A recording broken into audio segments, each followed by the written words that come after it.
भूतं आणि आत्ताच्या काळात शक्यच नाही, असं बऱ्याच जणांच्या तोंडी ऐकलं. ते कितपत खरं आहे याची शहानिशा करण्यासाठी हा व्हिडिओ मी बनवलेला नाही. पण आज मी लहानपणी अनुभवलेला एक अनुभव सांगणार आहे. ते भूतच होते की अजून कोणी तेही मला माहीत नाही.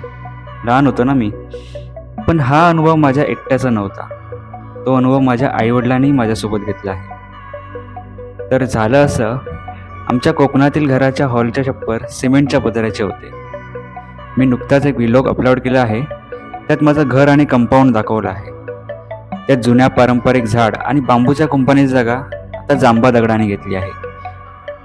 पण गावी कंपाऊंड कसे असते याचा अंदाज तुम्हाला तो व्हिडिओ बघून येईल. तर आमच्या घराच्या आजूबाजूचा परिसर बराच मोठा आहे. त्यावेळी झाड आणि बांबूच्या सहाय्याने तयार केलेले पूर्ण घराभोवती कंपाऊंड होते. आमच्या गावी वाघ, कोल्हा, मुंगूस, ब्लॅक पॅन्थर, हरिण, डुक्कर इत्यादी अनेक जंगली प्राणीही आहेत. घराच्या परिसरात असे प्राणी व बाहेरील पाळीव प्राणी घुसू नयेत यासाठी कंपाऊंड असते. ते उन्हाळ्याचे दिवस होते.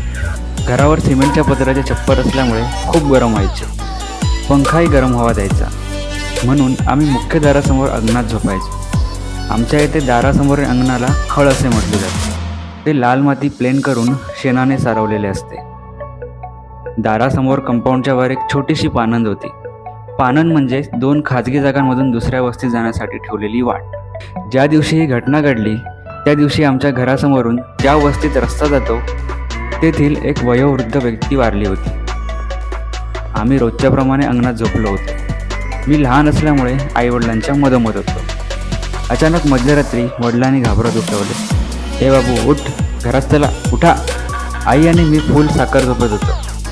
आम्ही उठून घरात गेलो आणि वडिलांनी कारण सांगितले. ते ऐकून आम्ही बाहेर झोपायलाच रामराम केला. मध्यरात्री माझ्या वडिलांना कोणीतरी ओढत कंपाऊंड बाहेर न्यायचा प्रयत्न करत होते. वडिलांना जाग आली. काही वडिलांचे अर्धे पाय कुंपणाबाहेर होते. कोणी प्राण्याने खेचतलेले म्हणावे तर कुंपणातून प्राणी येणे शक्यच नव्हते. अंगावर कोणतेच निशाण नव्हते आणि वजनाने हलका व 1.5 फुट्या तर मीच होतो. त्यानंतर आम्ही अंगणात झोपणे बंद केले.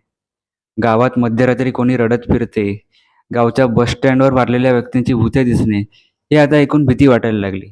नाहीतर कोकणात खैचा भूत आणि कसला काय.